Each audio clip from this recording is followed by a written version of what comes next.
السلام عليكم ورحمة الله.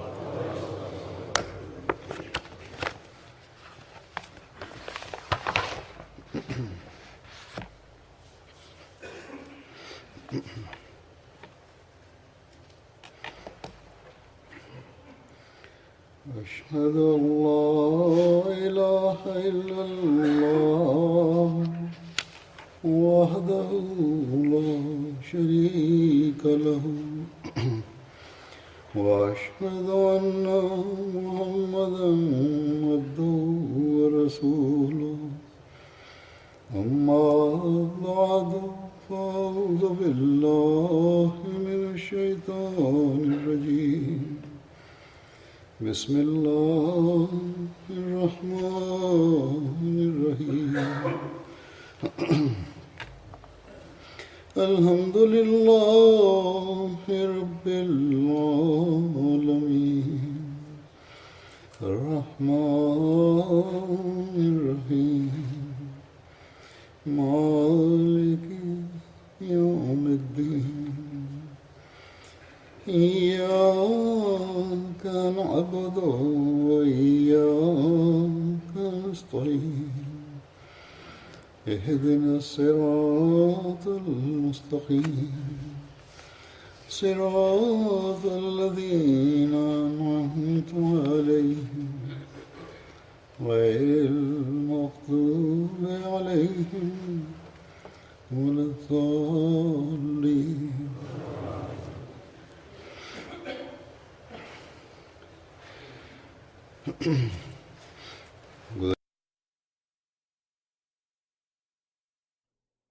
Ассаламу алейкум ва рахматуллах.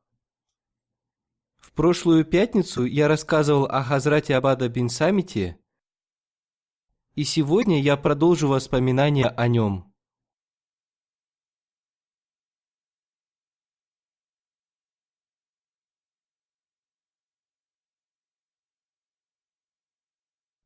В истории написано, что племя Бану Кинках воевало с мусульманами из-за подстрекательств Абдуллы бин Убай. А Хазрат Абада был союзником этого племени. Но он отделился от этого племени из-за того, что они воевали против мусульман.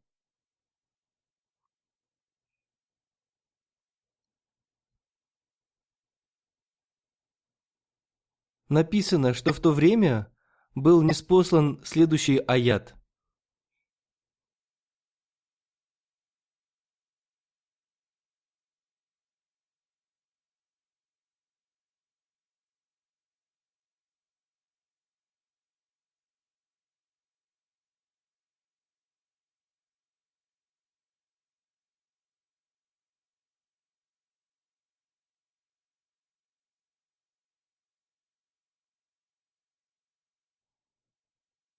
«О вы, те, которые уверовали!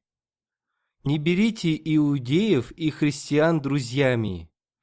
Одни из них – друзья другим. А тот из вас, кто будет близко дружить с ними, то воистину он из них. Воистину Аллах не наставляет людей неправедных».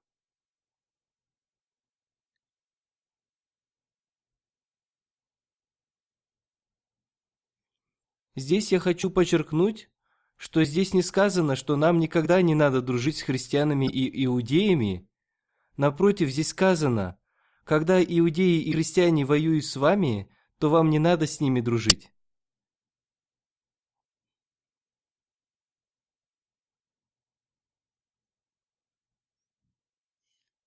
А в другом аяте Всевышний Аллах разрешает с ними дружить.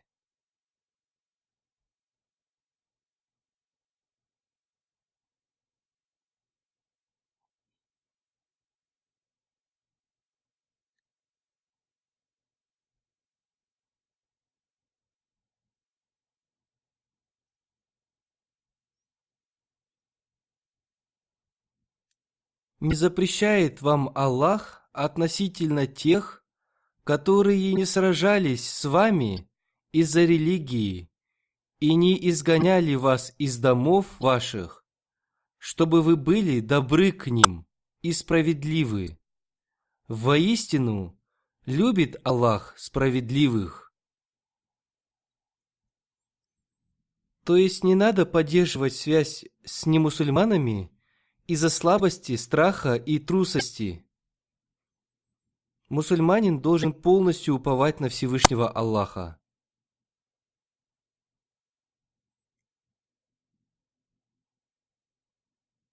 Если мусульманин исправит свое состояние, то Всевышний Аллах будет вместе с ним. Однако сегодня мы наблюдаем, что мусульманские государства склоняются к немусульманским государствам. И в итоге мусульмане помогают немусульманам против мусульманских государств, и таким образом они отрезают корни ислама.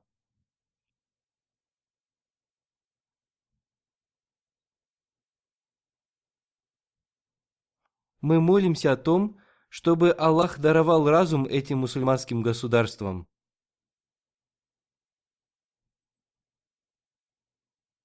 И когда племя Бану Кинках воевало против мусульман, мусульмане окружили их дома и нанесли им поражение.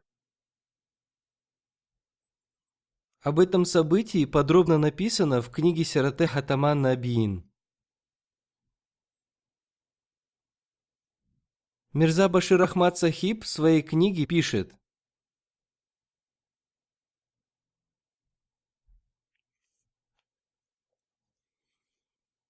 при Бадре Всевышний Аллах даровал мусульманам победу в битве против большой немусульманской армии. Были убиты крупные вожди неверных.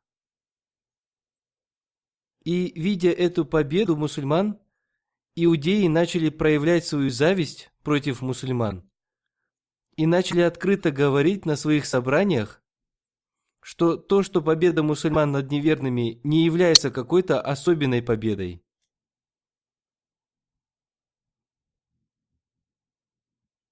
Если Мухаммад начнет воевать против нас, то мы научим его, как надо воевать.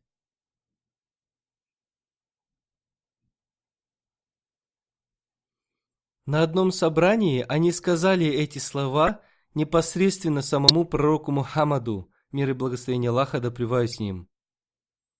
В одном повествовании написано, что однажды, после битвы при Бадре, святой пророк, мир и благословение Аллаха да пребывает с ним, собрал иудеев, рассказал им о своем веровании и пригласил их в ислам. Но когда вожди иудеев услышали это, они сказали: «О Мухаммад, наверное, ты гордишься тем, что убил некоторых вождей курайшитов. Эти люди не знали тактики ведения войны, но если ты будешь воевать с нами, то ты узнаешь, какими бывают настоящие войны».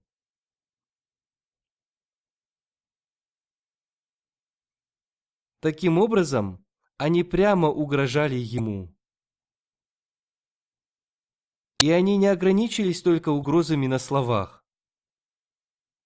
Более того, они составили план убить пророка Мухаммада, мир и благословение Аллаха да пребывает с ним. В одном повествовании написано, что в эти дни Тальха бин Бра очень серьезно заболел и сказал: «Если я умру ночью, то не сообщайте о моей смерти пророку Аллаха, мир и благословение Аллаха да пребывает с ним, потому что я боюсь, что иудеи будут совершать нападки на мусульман».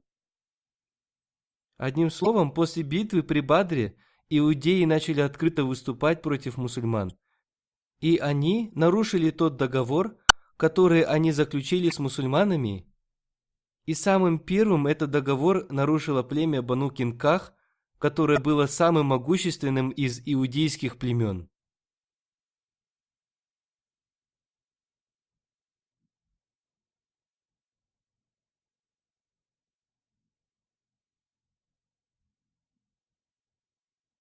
Несмотря на все их нарушения договора, пророк Аллаха, мир и благословение Аллаха да пребывает с ним, наставлял своих сподвижников проявлять терпение и сказал: вы не должны первыми нарушать договор.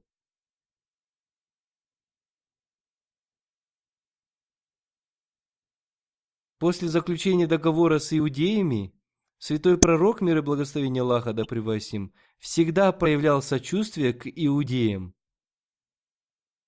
И однажды, когда в ссоре один иудей сказал мусульманину о том, что Хазрат Муса имеет превосходство над всеми остальными пророками, мусульманин поругался с ним и сказал: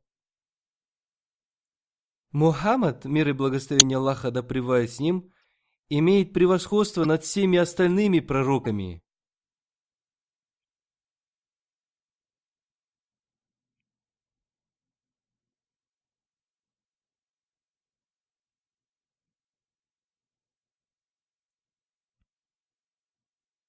Услышав это, святой пророк, мир и благословение Аллаха, да пребывает с ним, выразил свое недовольство этому сподвижнику и сказал ему: «Это не твое дело говорить о том, кто из пророков имеет превосходство». И затем он начал хвалить Хазрата Мусу, мир ему, и таким образом он проявил сочувствие к иудеям.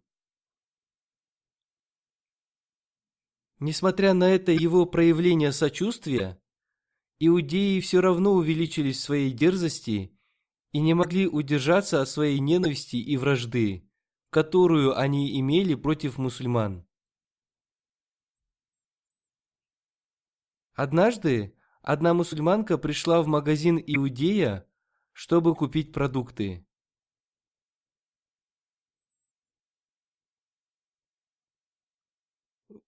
В этом магазине сидели дерзкие иудеи, и в то время, когда она сидела в магазине, они незаметно чем-то прищепили ее шаровары. И когда она встала, она оказалась обнаженной, и, увидев это, хозяин магазина и другие иудеи стали смеяться над ней.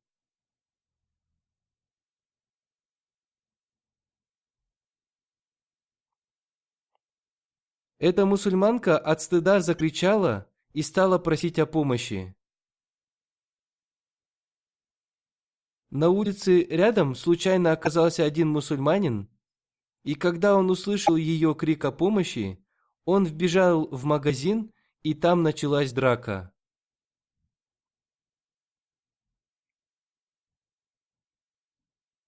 В этой драке был убит хозяин магазина и этот мусульманин. Когда мусульмане узнали об этом, они очень сильно разгневались, и иудеи тоже собрались в большую толпу, потому что они уже давно хотели начать войну против мусульман.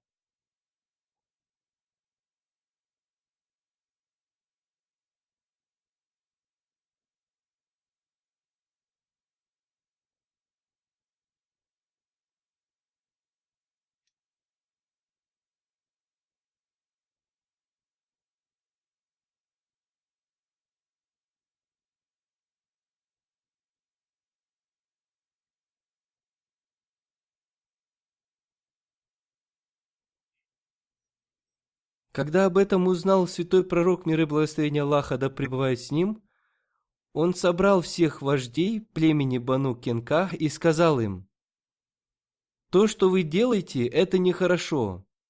Вам надо прекращать свои дерзости, и вы должны бояться Бога».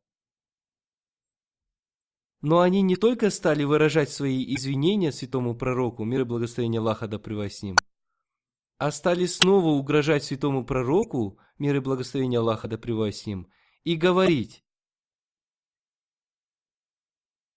«О Мухаммад, не гордись тем, что ты одержал победу в битве при Бадре. Если ты станешь воевать с нами, то мы покажем тебе, какие бывают войны».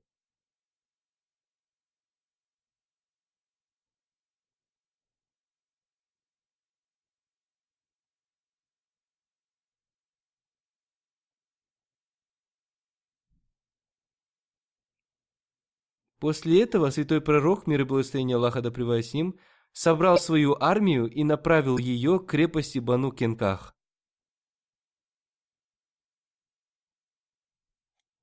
Но когда он окружил эту крепость, они не только не извинились перед ним, а напротив, они были готовы воевать с ним. В то время было такое правило, что находящиеся в крепости долго сидели в своей крепости и ждали, чтобы окружившие крепость устали и ушли. Одержавшими победу считались те люди, которые защищались, находясь в крепости.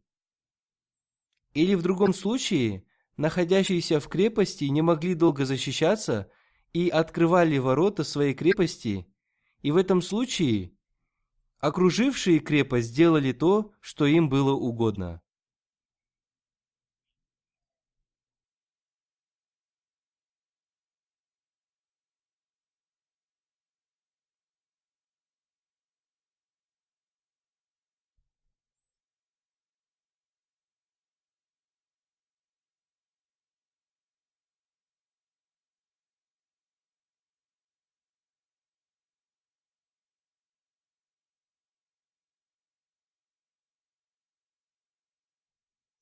Когда пророк Аллаха, мир и благословение Аллаха да пребывает с ним, окружил эту крепость, эта осада продолжалась 15 дней.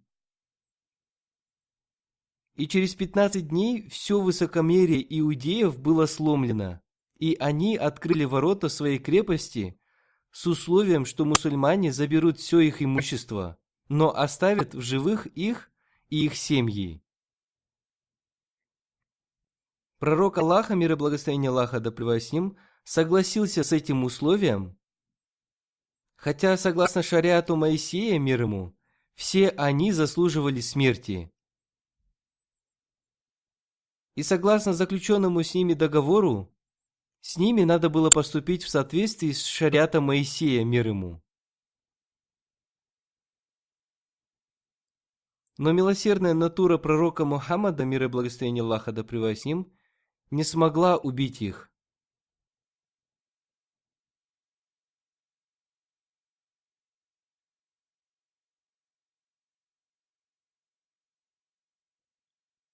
И с другой стороны, разрешать им жить в Медине было подобно тому, как держать змею за пазухой. И кроме этого племени, другие иудейские племена Аус и Хаджрач тоже находились в Медине, и они тоже постоянно поступали против мусульман.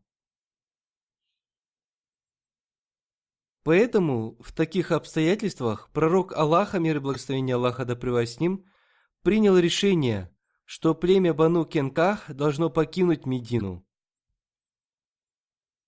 И это было очень мягким наказанием по сравнению с тем, что они заслужили. На самом деле, это было сделано с целью самообороны. Для арабов покидать одно место и переселяться в другое место было обычным делом, потому что они жили жизнью бедуинов. У племени Бану Кенках не было своей земли и не было никаких садов. Поэтому они спокойно согласились на это и ушли в сторону Сирии.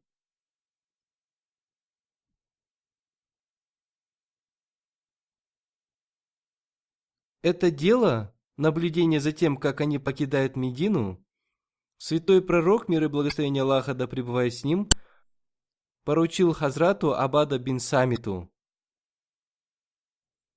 который раньше был их союзником. И он несколько дней сопровождал их и затем вернулся обратно в Медину.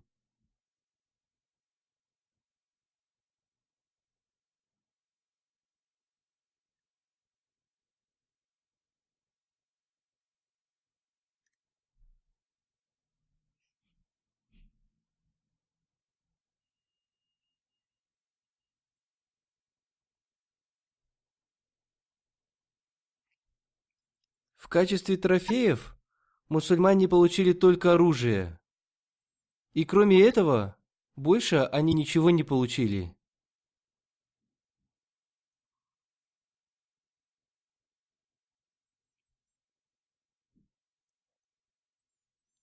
О некоторых подробностях этого события также написано в книге Сират аль-Хабия. В ней написано, что посланник Аллаха, мир и благословение Аллаха, да пребывает с ним, приказал изгнать этих иудеев из Медины. И он поручил это дело Хазрату Абаду бин Самиту. И он дал им 3 дня на то, чтобы они покинули Медину. Иудеи попросили увеличить этот срок, но он сказал: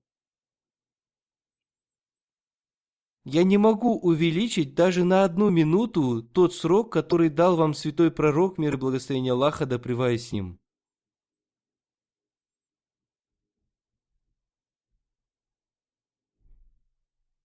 И он проконтролировал их уход из Медины, и потом они стали жить в долине Майдан в Сирии.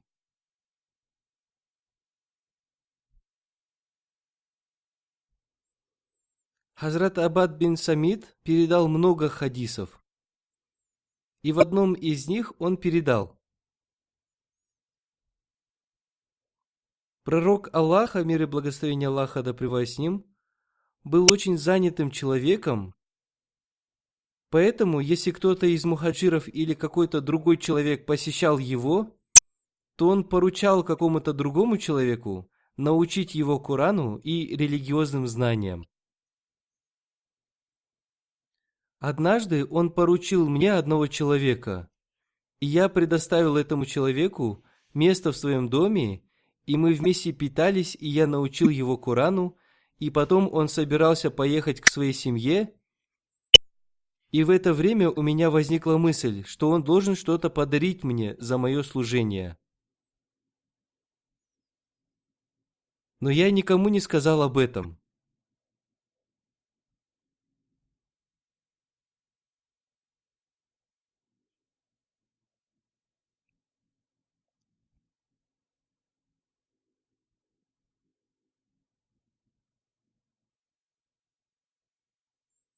Но он сам подарил мне лук очень высокого качества. Я взял этот лук и пошел к святому пророку, мир и благословение Аллаха да пребывает с ним, и спросил у него его мнение. Взять ли мне этот подарок или нет? И он сказал: это горящий уголь, который ты повесишь себе на плечи.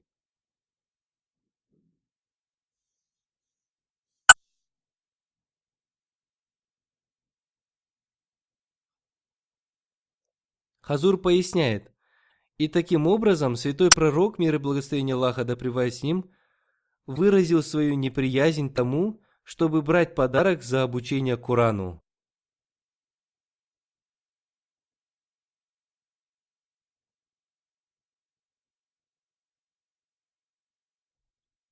Еще он рассказал: я научил священному Корану некоторых людей из числа Ахле Суфа, людей навеса. И среди них был один человек, который подарил мне лук, и я подумал, что я стану использовать этот лук на пути Аллаха. Я подумал, что это не деньги и не имущество, а только оружие, которое я смогу использовать на пути Аллаха. Но потом я спросил об этом у святого пророка, мир и благословение Аллаха да пребывает с ним, и святой пророк, мир и благословение Аллаха да пребывает с ним, сказал мне: это оковы огня. Разве ты хочешь, чтобы твоя шея была закована в них?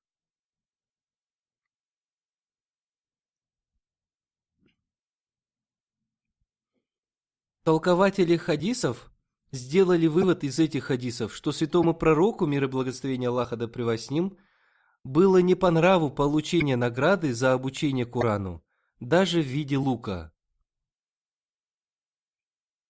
Так что для тех людей, которые зарабатывают деньги обучением Корану, в этом содержится наставление.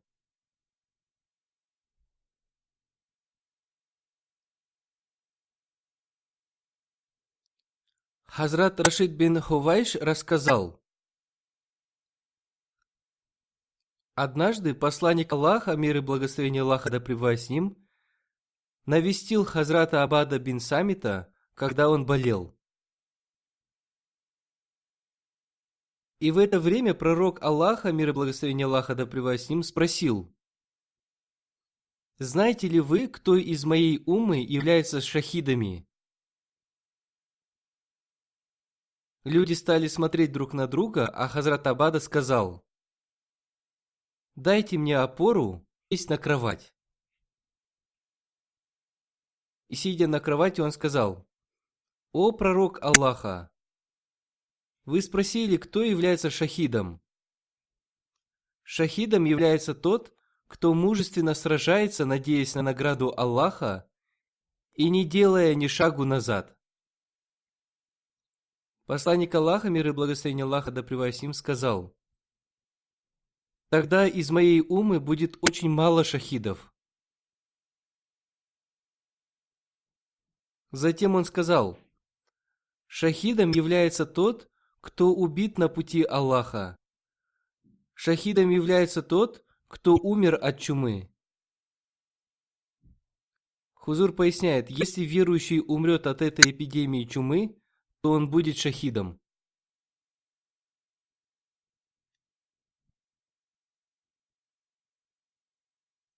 Затем он сказал: «Тот, кто утонет в воде, является шахидом.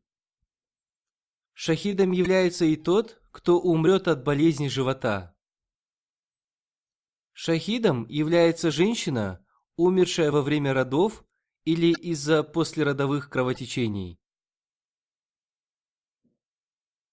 Ее ребенок ведет ее к краю, держа ее за руку».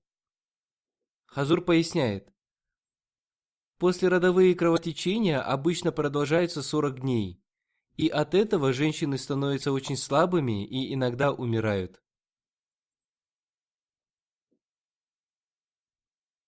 Похожий хадис есть также и у Бухари.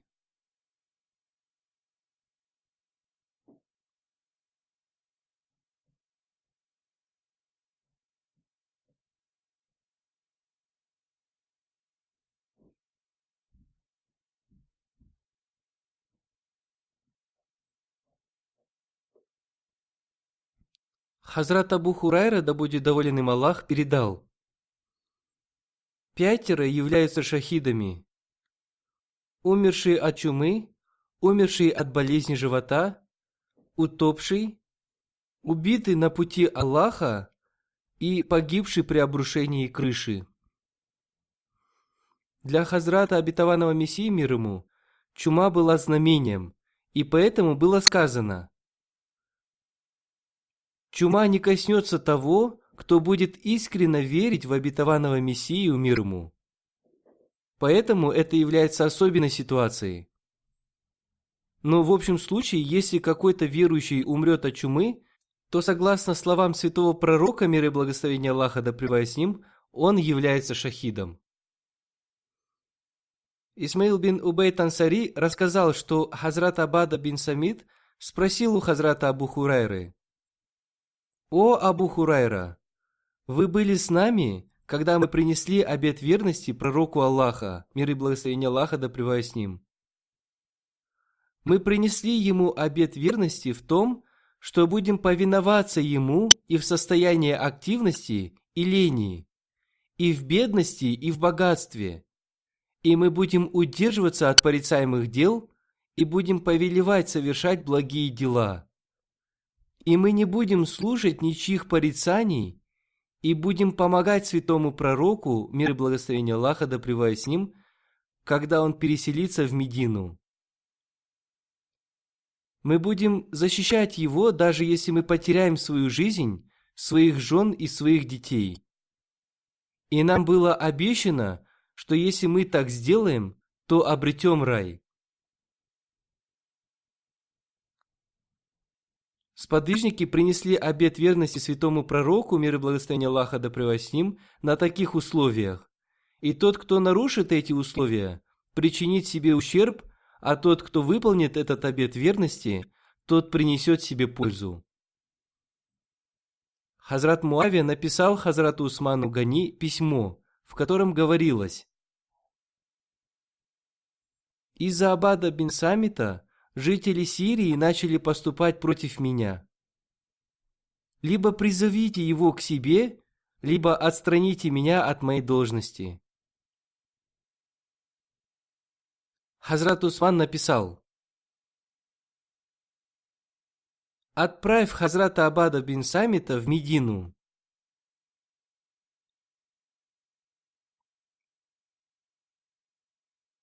И когда он приехал в Медину, Хазрат Усман посетил его в его доме.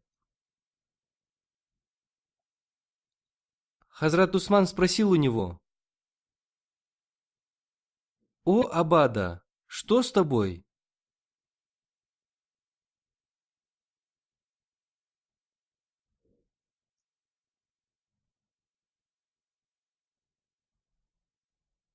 Он встал и сказал: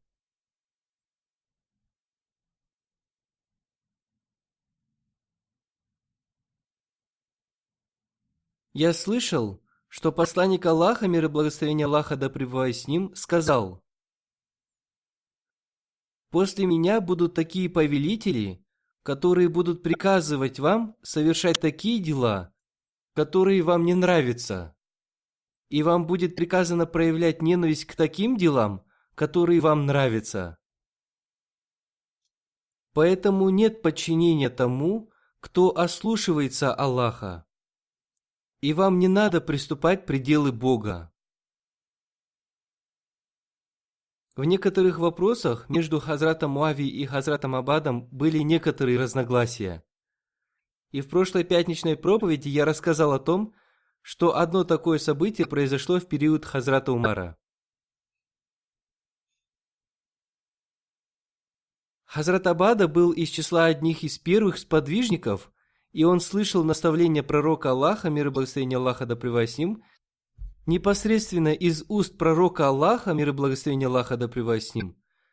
Поэтому он с большой настойчивостью призывал поступать так, как он слышал.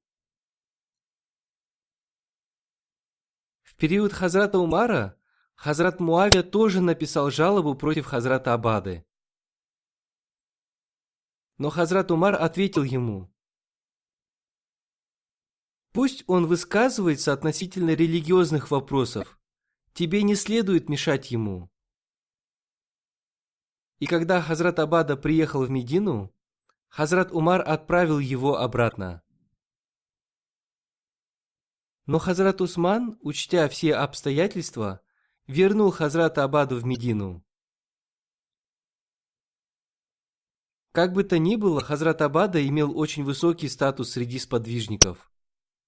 И он рассказывал людям те наставления, которые он сам лично слышал из уст святого пророка, мир и благословение Аллаха да пребывает с ним.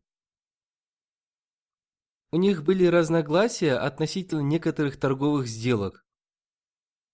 Хазрат Муавия имел свое мнение, и Хазрат Абада имел свое мнение. Но это очень длинная тема, для объяснения которой сейчас нет времени. У Хазрата Муавии были свои доводы, и у Хазрата Абада были свои доводы. Но из этого нельзя делать вывод о том, что каждый имеет право на разногласия. Если все ясно из Корана, из хадисов и наставлений Хазрата Обетованного Мессии, мир ему, то надо слушаться, и не надо приступать к пределы. И каждый мусульманин Ахмади должен быть послушным системе общины.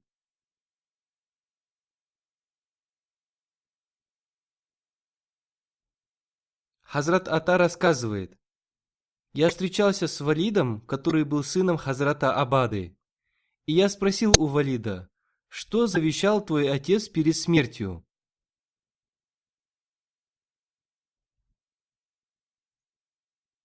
Он ответил: находясь при смерти, он призвал меня и сказал: «О мой сын, бойся Аллаха, ты не сможешь поступать богобоязненно, пока твоя вера во Всевышнего Аллаха не станет совершенной и пока ты полностью не уверуешь в предопределение зла и благих дел. Если ты будешь иметь какую-то иную веру, отличную от этого, ты попадешь в ад. Передают со слов Анаса ибн Малика, что посланник Аллаха, да благословит его Аллах и приветствует, часто заходил к Харам бин Мильхан, которая угощала его. А Харам была женой Абада бин Самита. Однажды посланник Аллаха, да благословит его Аллах и приветствует, зашел к ней, и она накормила его, а потом села и помассировала ему голову. Затем посланник Аллаха, да благословит его Аллах и приветствует, заснул, а потом проснулся, улыбаясь. Харам сказала: почему ты улыбаешься, о посланник Аллаха? На что он сказал: во сне некоторые люди из числа членов моей общины были показаны мне как участники военного похода на пути Аллаха, и они сидели посреди этого моря, подобно царям на тронах.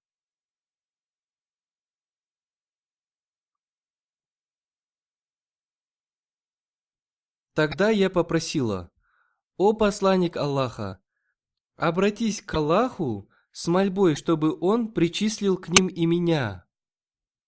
Она сказала: и пророк, да благословит его Аллах и приветствует, обратился к Аллаху с такой мольбой за нее. Харам сказала: потом он преклонил голову и снова заснул, а потом проснулся, улыбаясь, и я спросила: почему ты улыбаешься, о посланник Аллаха? На что он, как и в первый раз, сказал: во сне некоторые люди из числа членов моей общины были показаны мне как участники военного похода на пути Аллаха. Я попросила: о посланник Аллаха, обратись к Аллаху с мольбой, чтобы Он причислил к ним и меня. И он сказал: ты из числа первых. И во время правления Муавии Харам бин Мильхан приняла участие в морском военном походе. Высадившись же на берег, она упала со своего верхового животного и разбилась насмерть. Пророк Аллаха, мир и благословение Аллаха да пребывает с ним, часто посещал ее дом, потому что она была его родственницей. Она была дочерью Харама Мильхана бин Халида и принадлежала к племени Бану Наджар. Она была тетей Хазрата Анаса и была сестрой Сулеймы. Харам и Сулейма были сестрами молочной матери святого пророка, мир и благословение Аллаха да пребывает с ним. Имам Ан-Набави написал: все богословы согласны в том, что Харам была родственницей святого пророка, мир и благословение Аллаха да пребывает с ним, но есть разногласия в том, какая это была родственная связь. Она приняла ислам на благословенной руке святого пророка, мир и благословение Аллаха да пребывает с ним. И потом она вышла на джихад вместе со своим мужем Абада бин Самитом в период Хазрата Усмана Зун-Нурайн.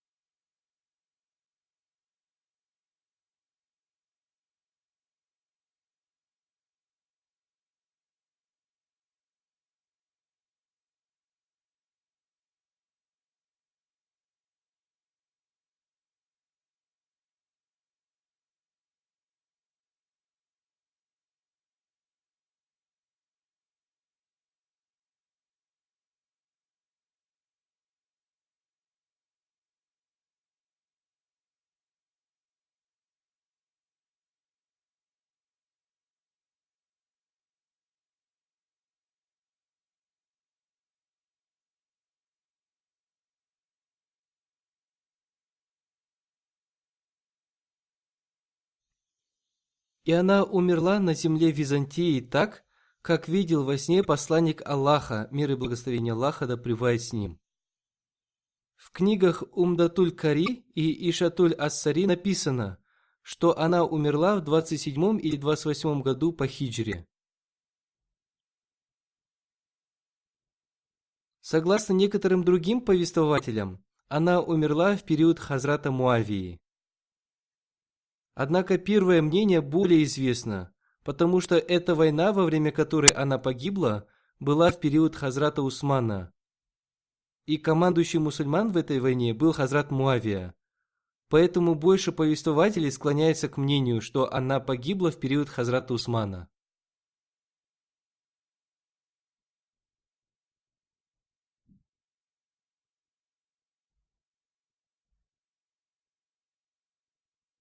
Джунада бин Абу Умайя рассказывает: мы навестили Хазрата Абаду, когда он заболел, и мы сказали: пусть Всевышний Аллах дарует вам здоровье. Расскажите нам какой-нибудь один хадис, который вы слышали от посланника Аллаха, мир и благословение Аллаха да пребывает с ним. Он сказал: посланник Аллаха, мир и благословение Аллаха да пребывает с ним, позвал нас, и мы принесли ему обет верности в том, что мы будем подчиняться ему в радости и печали, в бедности и в роскоши. И мы не будем ссориться с правителями, но мы будем ссориться с ними, если у нас будут доказательства того, что они открыто поступают против повеления Аллаха.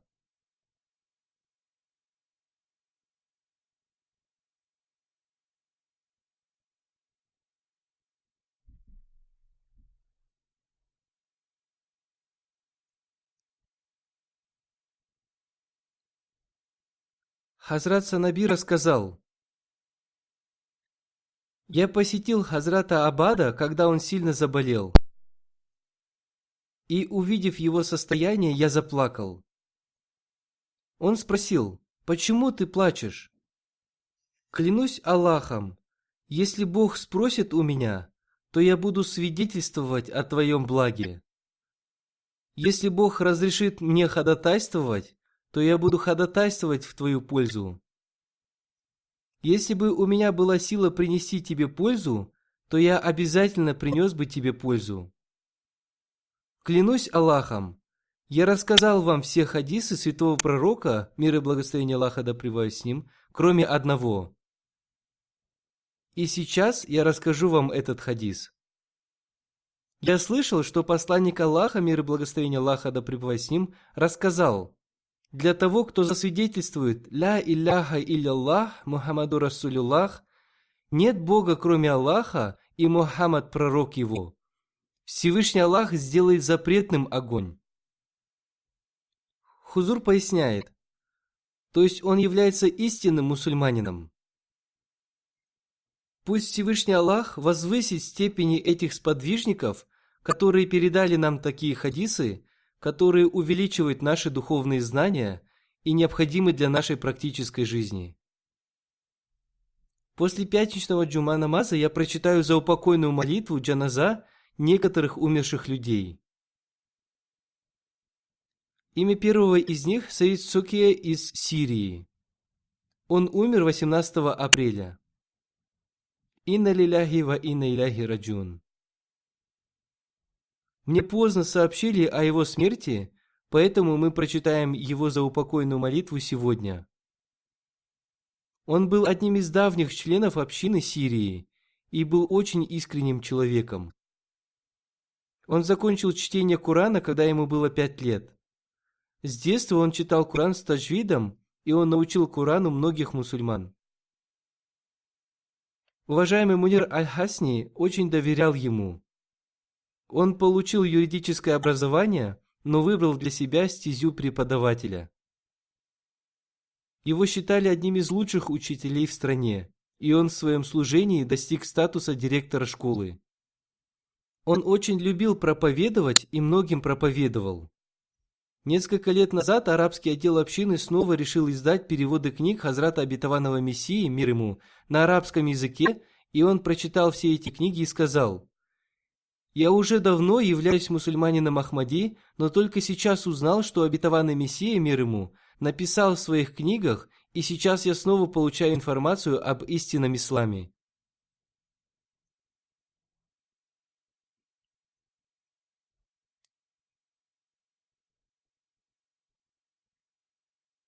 Все его знакомые хвалят его за щедрость, за его бескорыстную помощь многим людям и за его высокую нравственность. И все любили его за его высокую нравственность. Он всегда был занят своей работой и был жизнерадостным человеком.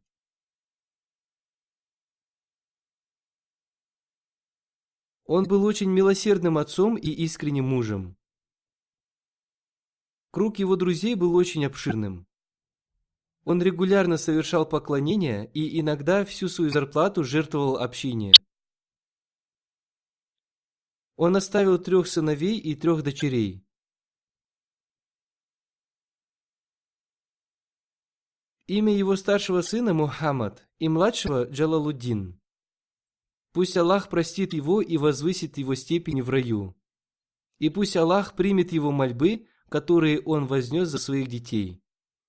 И пусть Всевышний Аллах даст возможность его детям передать истину другим людям. Имя второго покойного, по которому будет совершен джаназа намаз и прочитана заупокойная молитва, уважаемый Атайб Аль-Абиди из Туниса. Он умер 26 июня в возрасте 70 лет. Инна лиляхи ва инна иляхи раджун. Он был единственным мусульманином Ахмади в своем районе. Он был очень искренним мусульманином Ахмади и сильно любил Ахмадийский халифат. Вся его жизнь прошла в мечети.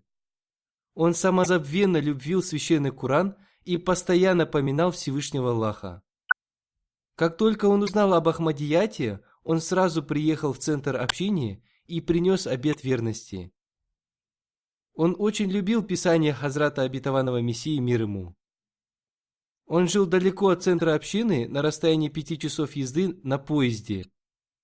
Но несмотря на это, он всегда приезжал на пятничную молитву Джума намаз. Он был очень мужественным человеком. Он проповедовал своей семье и своим родственникам и не обращал внимания на их противодействие. С первого дня принесения обета верности он стал совершать пожертвования. Когда он узнал о системе Аль-Васият, системе завещаний, он сразу принял в ней участие. Он часто наставлял молодежь общины жертвовать своим имуществом на пути Всевышнего Аллаха. И он говорил: «Я жертвую на пути Аллаха, и поэтому я получаю очень большие благословения». Он также совершил хадж. Он очень сильно любил общину и Ахмадийский халифат. Пусть Всевышний Аллах простит его и окажет ему свою милость. Пусть Всевышний Аллах примет его мольбы, которые он вознес за своих детей и своих родственников. Имя третьей умершей, по которой будет совершен джаназа намаз, Аматуш Шакур. Она была дочерью третьего халифа Обетованного Мессии, да будет милостлив к нему Аллах. Она умерла в возрасте 79 лет. Инна лиляхи ва инна иляхи раджун. Она была внучкой Хазрата Обетованного Реформатора. И по линии матери она была внучкой Наваб Мубарака Бегам Сахибы и Наваба Мухаммада Али Сахиба. Она родилась в 1940 году в Кадьяне и получила там начальное образование. Затем она получила степень бакалавра в Лахоре. Она дважды была замужем. Первый ее брак был Шахид ханом Сахибом, который был сыном Наваба Абдуллы хана Сахиба. И в этом браке она родила 2 сыновей и 3 дочерей. Один из ее сыновей, Амир Ахмад хан Сахиб, посвятил свою жизнь служению религии. Сейчас он работает в фонде Тахрики Джадид. 2 ее внуков сейчас учатся в Джаме Ахмадии, Ахмадийском исламском университете. 2 раз она вышла замуж за доктора Мирзу Лайка, но у них не было детей. У нее не было какого-то значительного служения общине, но она работала в различных учреждениях общины. Все, кто выразил мне соболезнования в связи с ее смертью, написали мне, что она много помогала людям, была смиренной, любила читать книги, и она написала книгу «Жизнеописание Хазрата Маджан». Вторая книга, которую она написала, называется «Рассказ Мубараки устами Мубараки». Она написала также и 3-ю книгу, но она еще не издана. Эта книга является жизнеописанием Бу Занайбы, которая была женой Мирзы Шарифа Ахмада, да будет доволен им Аллах. Эти 3 книги являются очень хорошим пополнением в литературе общины для женщин. Ее внучка Малахат написала, что она часто говорила: «Третий халиф говорил: Надо часто улыбаться, потому что это является садакой, пожертвованием. И я заметила, что во время своей болезни она часто улыбалась, несмотря на то, что она сильно страдала от рака, который является очень мучительной болезнью. И она проявляла большое терпение, болея этой болезнью. Пусть Всевышний Аллах простит ее и окажет ей свою милость. И пусть Всевышний Аллах дарует ее потомству, чтобы они всегда поддерживали преданную связь с Ахмадийским халифатом. Аминь.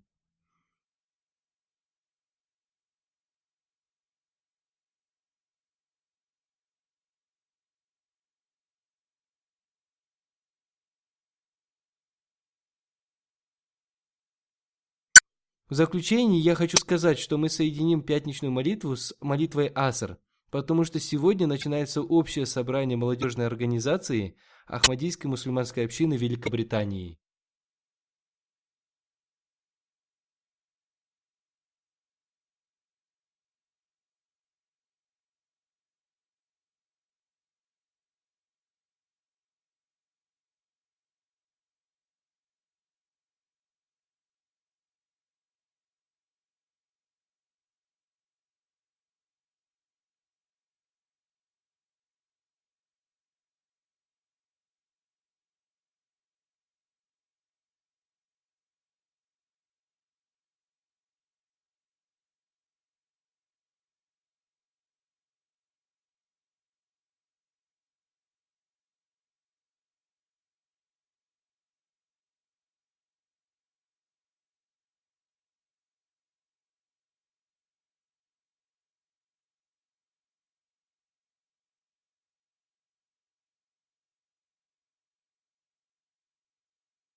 الحمد لله نحمده ونستعينه ونستغفره ونؤمن به ونتوكل عليه ونعوذ بالله من شرور أنفسنا ومن سيئات أعمالنا من يهده الله فلا مضل له ومن يضلل فلا هادي له ونشهد أن لا إله إلا الله ونشهد أن محمدا عبده ورسوله عباد الله رحمكم الله إن الله يأمر بالعدل والإحسان